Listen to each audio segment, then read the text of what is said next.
Bonsoir à tous, bienvenue sur la chaîne Lilo ASM Débrief. Nouveau débrief, match qui opposait l'AS Monaco à l'OGC Nice, donc l'AS Monaco à domicile.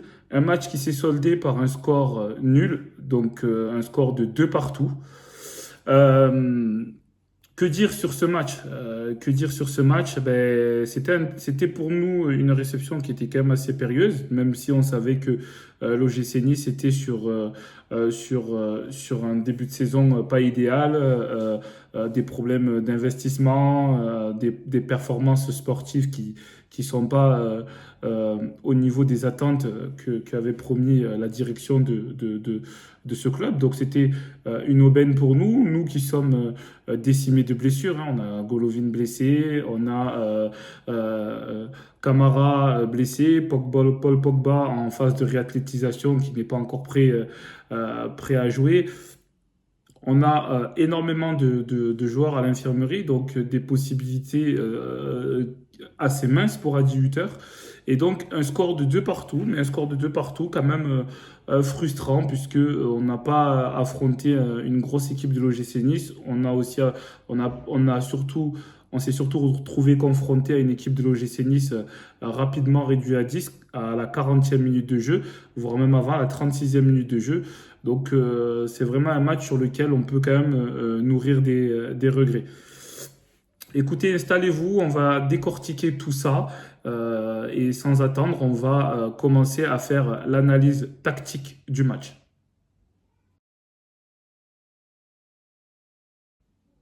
Analyse tactique. Alors, analyse tactique du match en composition, on a Adi Hutter qui est retourné sur un 4-2-3-1 avec gardien Philippe Corne.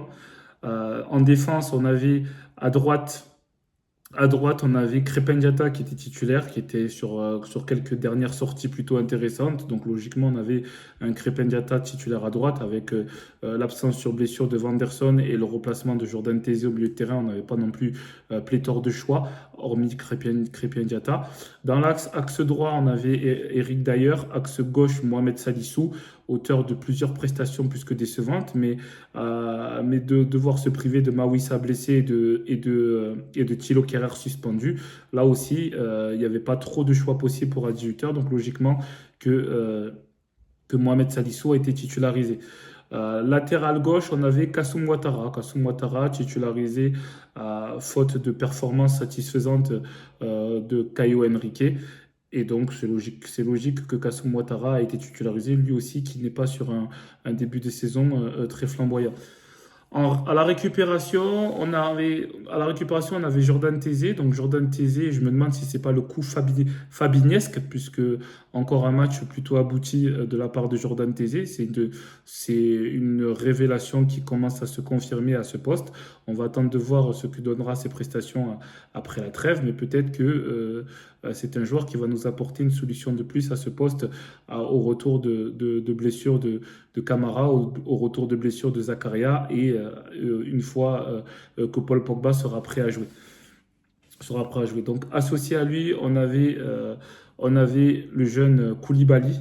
Donc le jeune Koulibaly que j'ai trouvé très intéressant, c'est son 4e match en professionnel, un bon pied gauche, il n'a pas peur de prendre des risques, il n'a pas peur de se projeter.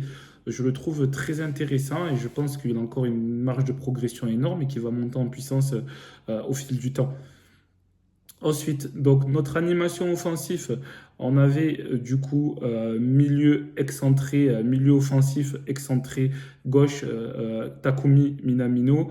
On avait en 9,5 numéro 10 Ansu Fati et milieu offensif excentré droit Marnes Akliouche qui est très décevant ces derniers temps. Je pense qu'un manque de fraîcheur physique. En plus de ça, il ne va pas pouvoir se reposer vu il va partir à la trêve internationale et que l'équipe de France se retrouve aussi avec quand même pas mal de blessés sur le secteur offensif. Donc il y a des grandes chances qu'il joue. Donc je ne suis pas persuadé que ça va lui faire du bien. Je ne sais pas dans quel état physique on va retrouver Marnes Akliouche. Et en pointe, on avait Mika Biretz. Donc Mika Biretz, des difficultés qui se poursuivent encore depuis le début de la saison. Mika Bires traverse les matchs comme un fantôme. Donc on a un attaquant, mais on n'a pas d'attaquant. Où est passé Mika Triplett? C'est la question qu'on se pose tous. On le recherche. Je pense qu'on va placarder un avis de recherche dans tout Monaco. Où est passé Mika Triplett? Est-ce qu'il serait rentré dans son pays natal? Est-ce qu'il est, euh, est-ce qu'il y a un problème dans les vestiaires? Qu'est-ce qui se passe? Où est passé Mika Biret? Où est son réel niveau? Je vous laisse me mettre ce que vous en pensez en commentaire. Donc, animation offensive de à 18 heures. On va pas, aujourd'hui dans ce débrief, on va pas essayer de révolutionner le monde. On sait que à 18 heures est focus, il a des idées arrêtées. Je ne pense pas que ces idées de jeu vont changer. À 18 heures est un entraîneur archaïque qui prône un jeu offensif et qui prône le fait de marquer plus de buts que son adversaire. Ça me fait penser au Real Madrid de dans le temps, donc au Real Madrid de l'époque de Ronaldo le Brésilien, de l'époque de Raoul, de l'époque de David Beckham. Donc c'était une équipe avec beaucoup de stars et une équipe qui marquait toujours plus de buts que leur adversaire. Sauf qu'aujourd'hui, il va falloir expliquer à 18 heures que il n'est pas entraîneur du Real Madrid, mais entraîneur de l'AS Monaco. Tu as une qualité d'effectif moins importante. Et je pense que le point urgent de notre effectif, c'est de trouver une stabilité défensive. Cette stabilité défensive, tu ne peux pas la trouver si tu continues à demander à tes joueurs de tous partir à l'abordage.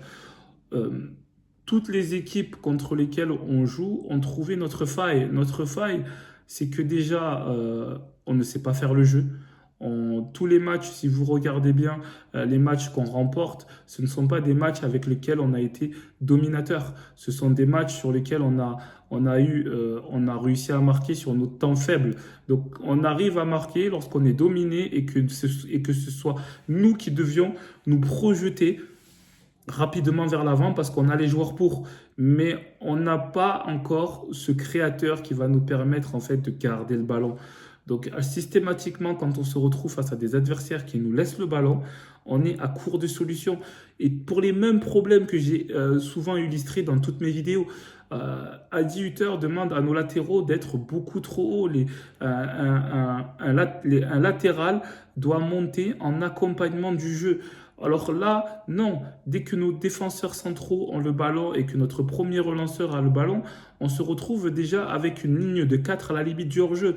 Donc tu te retrouves avec, avec deux attaquants, puisque ton numéro 10 se retrouve sur la même ligne que ton attaquant de fixation. Tu te retrouves avec tes deux latéraux sur le côté. C'est des images qui sont criantes. Et tu te retrouves avec tes deux milieux offensifs excentrés qui sont empalés avec la ligne de 4 offensifs. Donc, dans ces conditions, quel jeu tu peux espérer produire? Même si tu mets un Paul Pogba avec l'aisance technique qu'on lui a connue avant sa suspension, qu'est-ce que Paul Pogba va réussir à te trouver comme solution? Une passe lobée, tu ne peux pas puisque tu joues dans les 10 derniers mètres adverses. Donc même si le ballon il vient à passer par-dessus la défense, ce sera soit trop long et donc pour le gardien, soit trop court et ce sera pour la tête des défenseurs. Aujourd'hui, on n'a pas des attaquants qui sont faits pour jouer dos au jeu. Mika Bires, dos au jeu, c'est une catastrophe.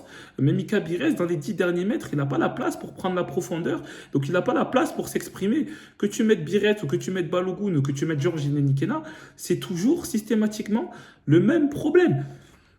On fustige la défense de Monaco, on fustige la défense de Monaco qui aujourd'hui a 20 buts encaissés, toutes compétitions confondues depuis le début de la saison. Mais que peut-elle faire? On joue face à des équipes qui, la plupart du temps, nous laissent le ballon, puisqu'on n'a pas encore vraiment joué des cadors de Ligue 1, hormis Lille. On n'a pas vraiment encore joué contre des gros cadors de Ligue 1. On se retrouve face à des équipes qui jouent bloc bas, qui nous attendent, qui nous laissent le ballon. Mais on se retrouve toujours avec cette épée de Damoclès de te dire que tout ton bloc offensif est trop haut, alors que le ballon se trouve encore la plupart du temps dans tes 25 ou 30 mètres à toi. Donc il suffit d'une interception, il suffit d'une mauvaise passe, il suffit de n'importe quoi, d'un mauvais contrôle, d'un joueur offensif qui sera dos au jeu, pour qu'en 3 passes, on se retrouve à avoir le bouillon, on se retrouve à avoir le feu. Ben aujourd'hui, contre l'OGC Nice, ça s'est vu. On s'est retrouvé face à une équipe de l'OGC Nice qui, même avant son expulsion, nous a laissé le ballon, nous a attendu, savait que ben, c'était une équipe qui était malade, hein, une équipe dont les résultats sont pas au beau fixe, ça s'est vu dans leur jeu, dans leur jeu. Et on se retrouve logiquement avec un Sofiane Diop qui en première mi-temps nous punit et ça fait 1-0. Et ça fait 1-0. Et derrière, il n'y a pas de réaction. Alors heureusement qu'ils ont un Hamdi qui ne réfléchit pas et qui prend un deuxième carton jaune plus qu'évitable. Et pour moi, j'estime que c'est une faute professionnelle. Maintenant, en tant que supporter de l'AS Monaco, moi je prends. Hein. Moi je prends. Donc on se retrouve en supériorité numérique à la 36e minute. Et là, coup de tonnerre, main sifflée contre Crépin Diatta. Je pense très sincèrement qu'il n'y a pas main. Je pense que c'est bien la poitrine. Je ne vais pas rentrer dans des polémiques sur la VAR parce que dans tous les matchs de football professionnel qu'on voit, il y a toujours des erreurs liées à la VAR. On se demande si les arbitres regardent réellement le match derrière leur ordinateur ou s'ils sont plutôt en train de discuter entre eux parce qu'il y a systématiquement des erreurs. On voit clairement sur les ralentis que Crépin Diatta touche le ballon de la poitrine et on se retrouve avec à accorder à l'OGC Nice un penalty plus que généreux. Ben forcément, Sofiane Diop ne se gêne pas et transforme le penalty. Maintenant, ça, c'est des faits de match. C'est des faits de match. Ce qui fait qu'aujourd'hui, alors qu'on joue en supériorité numérique de la 36e minute jusqu'à la fin du match et qu'on s'en sorte simplement avec 2-2, avec 2 buts marqués sur penalty. Donc on n'a pas été capable de marquer le moindre but dans le jeu. On n'a pas été capable de perturber cette équipe de l'OGC Nice dans le jeu. Mais c'est qu'on a un gros problème d'animation. Il va falloir qu'à 18h se réveille ou alors il va falloir que le board monégasque prenne des décisions concernant à 18h. Il y a des rumeurs aujourd'hui fondées ou infondées qui parlent de Xavi sur le banc de l'AS Monaco. Que ce soit Xavi ou n'importe quel autre entraîneur, je pense qu'aujourd'hui, on a besoin d'un autre message. On n'a pas une équipe mauvaise, on a de la qualité technique, mais l'animation proposée est plus que insuffisante. Aujourd'hui, monsieur, à 18h, tes 2 milieux relayeurs, tu n'as aucun créateur. Si tu n'as pas de créateur, qu'est-ce que tu vas aller demander à tes joueurs de jouer aussi haut? Alors que tu n'as aucun premier relanceur capable de te faire la différence, soit balle au pied ou soit en trouvant la passe qui casse des lignes. Tu ne l'as pas, ce joueur. Donc pourquoi demander à Crépin Diatta de se retrouver sur la même ligne que les attaquants, de demander à Kassoum Ouattara, latéral de l'autre côté, de se retrouver sur la même ligne que tes attaquants et de demander à tes deux milieux offensifs excentrés de se retrouver eux aussi sur la même ligne que tes attaquants. Alors, et tu te retrouves avec un Ansu Fati qui essaye de venir faire le jeu, mais à la base, Ansu Fati, c'est un joueur côté. C'est un ailier, Ansu Fati, c'est un joueur de percussion. C'est pas un organisateur du jeu. Et ça s'est vu encore ce soir. Ça s'est vu. Ça s'est vu. Aujourd'hui, là, ça sonne la trêve internationale dans laquelle tu as encore plus d'une dizaine de joueurs de ton effectif déjà décimé qui part en sélection. On va cette fois-ci de nouveau brûler un cierge pour prier pour ne pas avoir une blessure supplémentaire. On va prier pour ne pas avoir une blessure supplémentaire et on va prier que dans les 15 jours à venir, on puisse récupérer 1 ou 2 blessés de l'infirmerie. Parce qu'aujourd'hui, on n'a pas de profondeur d'effectif, on n'a pas de remplacement possible et on a un adjuteur qui déjà, quand il a l'effectif au complet, est en manque d'inspiration. Alors qu'est-ce que c'est quand il n'a pas de remplaçant? Ou quand il n'a que des jeunes du centre de formation sur le banc? Aujourd'hui, je suis désolé, hein. Je vais peut-être passer pour l'oiseau de mauvais augure, mais j'ai pas envie de trouver d'excuses à qui que ce soit ce soir, ni de se cacher derrière l'arbitrage, ni de trouver des excuses à 18h. Aujourd'hui, face à cet OGC Nice-là, tu dois faire mieux. Et surtout à la maison, tu ne dois pas faire match nul. Tu dois le gagner, ce match. Parce que c'est des points qu'on va regretter à la fin de la saison. Tu dois le gagner, ce match. Avec un OGC Nice amoindri, au niveau spectateur, l'OGC Nice est venu sans ses ultras. Donc l'ambiance n'était pas acquise à la faveur de l'OGC Nice, comme souvent on se retrouve à domicile, mais dans une ambiance hostile pour nous. Aujourd'hui, toutes ces conditions-là, elles n'étaient pas réunies. Elles n'étaient pas réunies. Et il n'y avait pas un gros OGC Nice. On avait un terrain Mofi qui nous fait mal systématiquement, qui était à court de rythme. Et il ne nous a pas fait mal. Il n'a pas fait mal à Salissou, il n'a pas fait mal à Eric Dyer sur ce match-là. Sur ce match-là. Tu te retrouves avec un Jérémy Boga qui est sur le banc et qui, quand il rentre avec un joueur de moins. Il rentre à 10 contre 11. Donc Jérémy Boga ne sera pas dans les conditions pour te faire mal. Donc dans un match comme ça, quand tu reviens à deux partout et que tu as l'OGC Nice qui fait un bloc derrière et qui t'attend, je suis désolé, mais il faut mettre du rythme. Il faut mettre du rythme. On ne peut pas espérer perturber un bloc aussi bas qui est en infériorité numérique, donc qui ne va faire que t'attendre. On ne peut pas espérer le perturber en jouant aussi lentement. Il faut mettre du rythme. Et quel joueur prend ses responsabilités pour essayer de provoquer l'adversaire? Qui prend ses responsabilités pour faire ça? Personne. Personne. Je suis désolé, mais ce soir, vous allez me dire en commentaire, hein, est-ce que je suis un supporter trop exigeant? Ou alors est-ce que je suis un supporter réaliste? Et en tant que supporter qui s'estime réaliste, je ne peux pas me satisfaire de ce match nul ce soir face à cet OGC Nice-là et dans les conditions de jeu qu'on a vu ce soir. Et surtout en supériorité numérique à partir de la 36e minute de jeu. Je ne peux pas me satisfaire de ce résultat. C'est insuffisant et il va vraiment falloir que des choses se passent pendant les 15 jours de trêve parce qu'avec cette animation offensive-là, notre déplacement en Angers le 18 s'avère également euh, périlleux. Je dis bien périlleux alors qu'on va aller se déplacer chez l'avant-dernier du classement général qui sont sur 3 défaites consécutives. Mais on n'a pas actuellement un style de jeu de conquérant.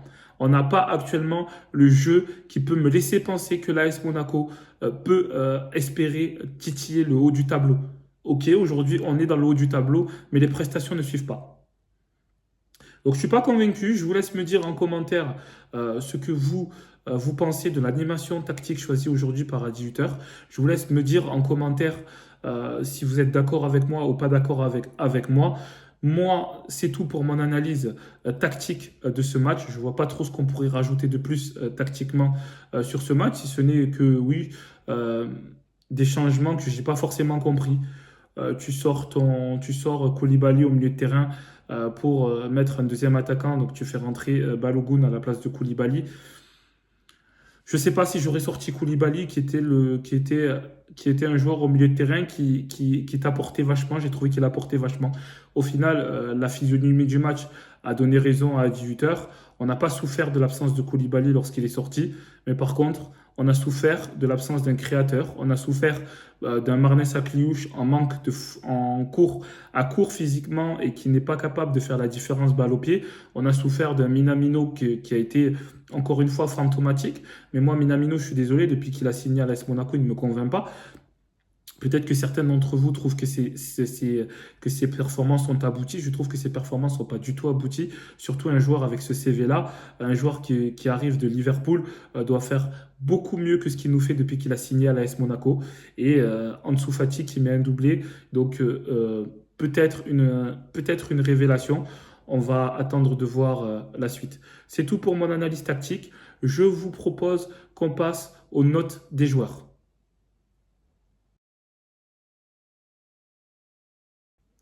Note des joueurs.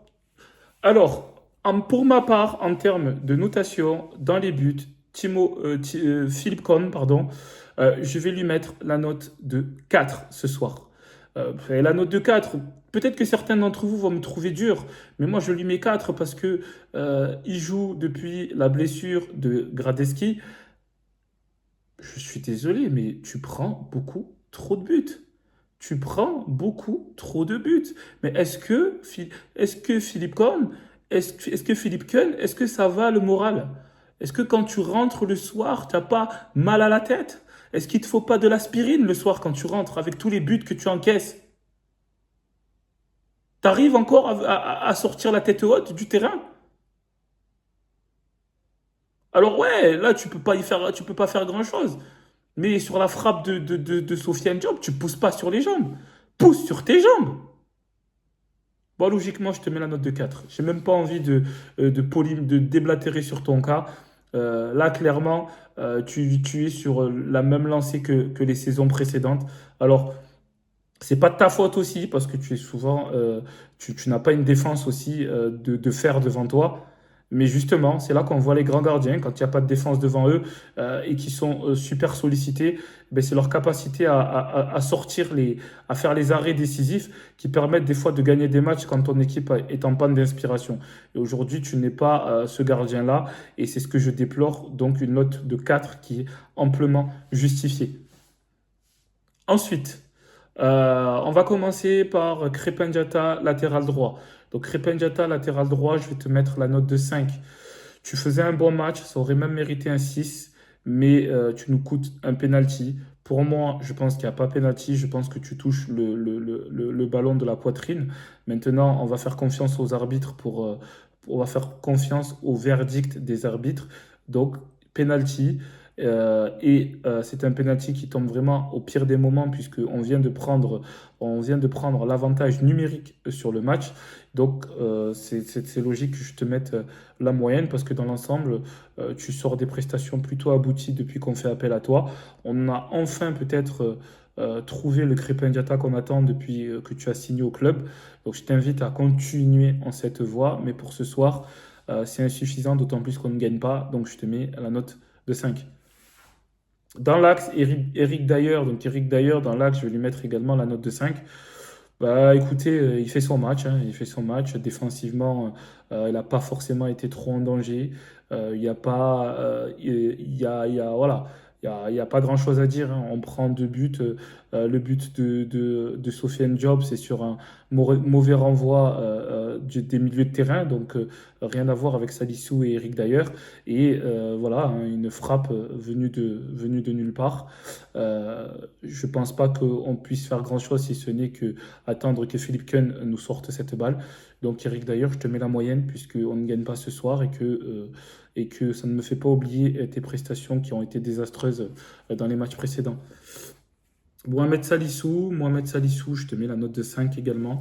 Je trouve que tu n'es pas un apport pour l'équipe au niveau de ta première relance. Je trouve que défensivement, tu n'inspires pas la tranquillité. Pourtant, tu es une force de la nature, tu es un roc, tu devrais pouvoir tout déménager.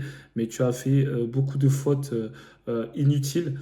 Euh, une qualité de première relance qui laisse à désirer. Je pense vraiment que tu n'es plus au niveau, tout simplement, de cette équipe. Mais faute de mieux, au vu des blessures, à 18h, a été obligé de faire appel à toi. Et donc, voilà. Donc, une note amplement justifiée. À gauche, à gauche, Kassoum Ouattara. Donc, Kassoum Ouattara, je vais te mettre la note de 5 également, comme Krépin Diatta. Voilà, tu fais un match qui, offensivement, tu n'as pas perturbé outre mesure Melvin Barr. Défensivement, tu as plutôt fait le travail comme on pouvait l'attendre de toi. Mais il manque ce surplus, il manque ce supplément d'âme, il manque quelque chose. Il manque quelque chose. Pour le moment, je ne suis pas convaincu. Voilà. Je t'encourage tout de même, je te mets la moyenne, je te mets la note de 5. Au milieu de terrain, nos deux récupérateurs, Jordan Tézé, je vais te mettre la note de 6 parce que ce n'est pas ton poste à la base. Je pense que tu es le coup fabinesque de cette saison. De cette saison. Voilà, les blessures n'ont pas été que négatives pour nous. On a réussi à te révéler à un poste qui, je pense, te convient mieux que le poste de latéral ou en latéral la saison dernière. Tu nous as fait quand même de sacrées bourdes. Donc je pense que ce poste de milieu récupérateur te convient mieux que le poste de latéral. Maintenant, ça fait que 2 3 matchs où tu fais sort des prestations convaincantes. Une saison, c'est long. Il y aura des Paul Pogba qui vont revenir, il y aura des Lamine Camara qui vont revenir, il y aura des Zakaria qui vont revenir. Donc à voir si tu arriveras à t'inscrire sur la durée sur ce poste ou si tu seras replacé en latéral pour apporter une profondeur d'effectif afin qu'on ne se retrouve pas qu'avec un Vanderson et un Crépin Diatta dont ce n'est pas le poste naturel. À côté de toi, le jeune Koulibaly, j'ai envie de te mettre la note de 7 ce soir. Parce que certes, on ne gagne pas, mais ce n'est que ton quatrième match en professionnel et je trouve que tes prestations sont abouties. Je trouve que tu apportes un peu de sérénité au milieu de terrain. Je trouve que tu apportes ce supplément d'homme. Tes projections ne sont pas inintéressantes. Donc j'ai envie de te mettre la note de 7 ce soir, que je trouve amplement justifiée car jusqu'à ta sortie, tu as été plutôt bon. Donc nos trois offensifs de ce soir, on va commencer par le 9,5 numéro 10, Ansu Fati. Ansu Fati, je te mets la note de 8. Tu as eu deux pénaltys à transformer, il fallait les mettre, tu les as mis. Et tu as essayé des fois d'organiser un peu le jeu, tu as essayé de décrocher pour toucher des ballons un peu plus bas, pour essayer d'impulser quelque chose. Donc Ansu Fati, tu es arrivé avec un statut de jeune prodige du Barça. Et pour le moment, tu confirmes ton statut. Maintenant, la saison est longue, donc je demande à voir la suite. Mais en attendant, je te mets la note de 8 ce soir. Sur le côté excentré droit, Marnes Akliouche, je vais te mettre la note de 5 ce soir. Je te mets tout juste la moyenne parce que un joueur de ton calibre, au vu de ce que tu nous as apporté sur les saisons précédentes, au vu du fait que tu es l'homme de base offensif sur lequel l'AS Monaco se repose, et ça ne date pas d'hier, tes performances sont insuffisantes. Tu n'es pas à la hauteur de ton rendement. C'est pour ça que logiquement, je te mets la moyenne. J'espère vraiment que tu vas profiter de la trêve internationale pour voir autre chose, pour apprendre aux côtés des joueurs de l'équipe de France et pour vraiment, vraiment revenir aéré. Et voilà, je ne sais pas si c'est le fait d'être resté à Monaco que tu n'arrives pas à digérer cette saison, mais il va falloir la digérer parce qu'après tout, il y a quand même une future Coupe du Monde pour laquelle tu peux espérer être sélectionné, mais ça passera par des performances bien plus abouties que celle-là. Milieu offensif excentré droit, on avait offensif excentré gauche, pardon. Nous avions Takumi Minamino. Ben, Takumi Minamino, je vais te mettre 5 par défaut parce que je suis désolé, depuis que tu es là à l'AS Monaco, ton rendement est insuffisant. Alors, un joueur qu'on dit, je dis bien qu'on dit être aussi fin et aussi doué techniquement, euh, tu ne nous apportes pas suffisamment. Tu ne nous apportes pas suffisamment. Je suis désolé, Takumi Minamino, mais je suis en droit d'attendre beaucoup, beaucoup, beaucoup mieux de toi. Donc si tu ne nous fais pas un hippon dans la surface de réparation à nous causer des pénaltys, euh, euh, tu traverses le match comme Casper, le gentil fantôme. Takumi Minamino, il va falloir vraiment proposer autre chose.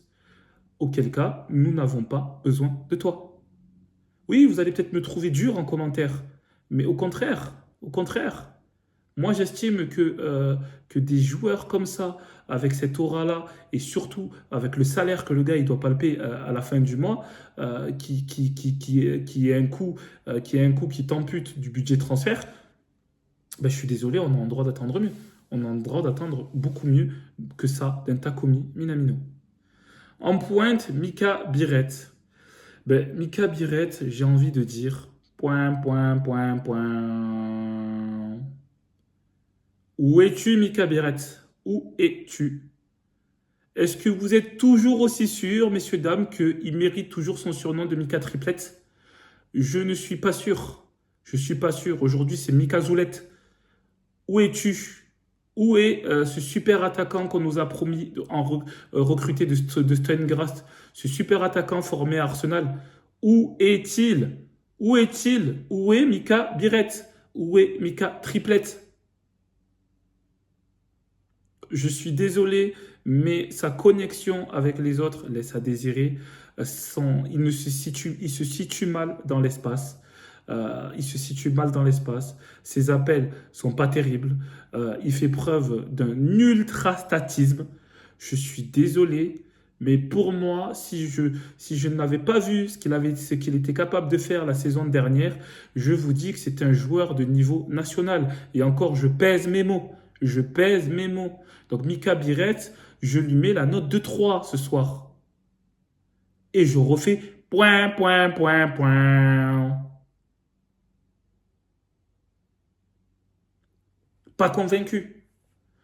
Ensuite, au niveau de l'apport des remplaçants, donc les remplaçants, vous le savez, moi je ne les note pas les remplaçants parce que ils n'ont pas débuté, même si certains sont rentrés tôt dans le match, je ne les note pas. Je trouve dommage qu'un Stani Ndumbo, on le voie toujours aussi tard dans le match, puisque il a l'air quand même d'avoir des qualités de percussion, il a l'air d'être doué, d'être assez fin techniquement.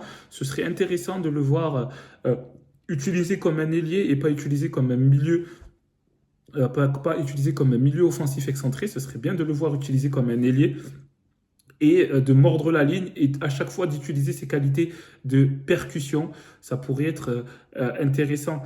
Folarin Balogun, bon, Folarin Balogun, tu causes un penalty, mais hormis nous causer un penalty, il y a vraiment des difficultés. Je suis désolé, mais on a eu à un moment donné un sursaut d'orgueil et après ça, tu t'es blessé à l'épaule. Mais je ne reconnais pas le Folarin Balogun qu'on a vu aussi tueur dans la surface quand il jouait à Reims. Nous, on n'a pas récupéré Folarin Balogun. On a récupéré soit son jumeau, soit son ombre, mais on n'a pas récupéré le Folarin Balogun de Reims. Je suis désolé. Non, non, non. On n'a pas récupéré le Folarin Balogun de Reims. Donc ensuite, au niveau des entrées, on a eu une entrée aussi de Caio Henrique et de Georges Eleni-Kena.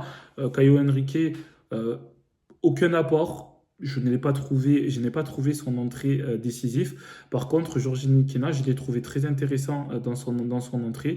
Malheureusement, il n'est pas récompensé avec un but, mais il nous a apporté de la densité physique qu'on avait besoin, surtout avec du fait que l'OGC Nice pratiquait un bloc très bas. Donc, Georges Kena, il nous a apporté ce côté conquérant. Il gagnait les duels à la tête. Il était souvent bien placé dans la surface. C'est dommage, dans cette entrée-là, il te manque juste un but pour qu'on puisse dire que c'est une bonne entrée. Donc c'est tout pour la notation des joueurs. Je vous laisse me dire en commentaire quelles sont vos notes à vous. Je vous laisse me dire si vous êtes d'accord, pas d'accord. C'est là pour ça, n'hésitez pas. Toujours dans le respect, mais n'hésitez pas. On va passer sans plus entendre au top flop du match. Top flop du match. Donc au niveau des tops et des flops, on va commencer par les tops. Donc c'est logique qu'en top, on va retrouver Ansu Fati en top. Donc Ansu Fati, aujourd'hui, comptablement parlant, c'est la bonne recrue. C'est celui qui marque les buts, puisque offensivement, sans lui, je vous le dis honnêtement, hein, j'ai l'impression qu'on peut jouer 24 heures, 48 heures, 72 heures, qu'on n'en plantera pas un. Si tu n'as pas Ansu Fati et si tu n'as pas un Georgi Linikena qui sort du banc, je pense que l'AS Monaco serait aujourd'hui en grande difficulté à concrétiser ses actions. Donc c'est logique, Ansu Fati aujourd'hui, je te mets en top sur ce match. Deuxième top, je vais mettre Jordan Tézé en top, puisque un poste qui, à ce qu'on connaît, à ce qu'on sait, n'est pas le sien, mais des performances à ce poste plus que abouties, en sachant qu'il intervient comme pompier, puisqu'on est décimé par les blessures. Donc Jordan Tézé, je te mets en top sur ce match. Le dernier top du match que je vais mettre le jeune Koulibaly en top sur ce match, puisque Koulibaly, quatrième match en professionnel, déjà une attitude de vieux briscard, un apport au niveau de la récupération de balles qui fait du bien, un apport dans les projections offensives qui fait du bien également. Donc je te mets top sur le match, histoire de t'encourager. Au niveau des flops de ce match, donc flop de ce match en tête de file, je vais vous mettre Mika Biret. Mika Biret, je suis désolé, mais aujourd'hui, ton surnom de Mika Triplet est usurpé. Ton surnom de Mika Triplet a été peut-être donné trop prématurément parce qu'aujourd'hui, je vois plus un attaquant de seconde zone qu'un attaquant du niveau de l'AS Monaco. Donc Mika Biret, je te mets logiquement flop de ce match. Deuxième flop du match, histoire de le réveiller un peu, je vais mettre Marnes Akliouche en flop de ce match.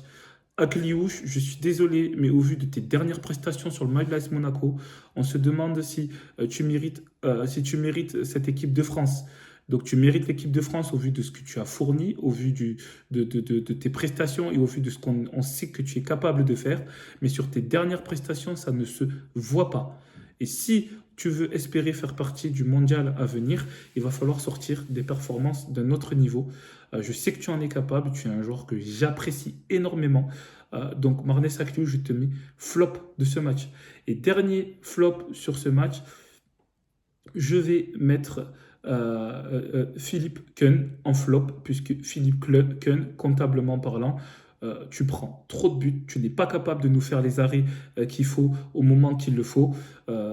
C'est insuffisant et vivement que Gradeschi revienne de blessure.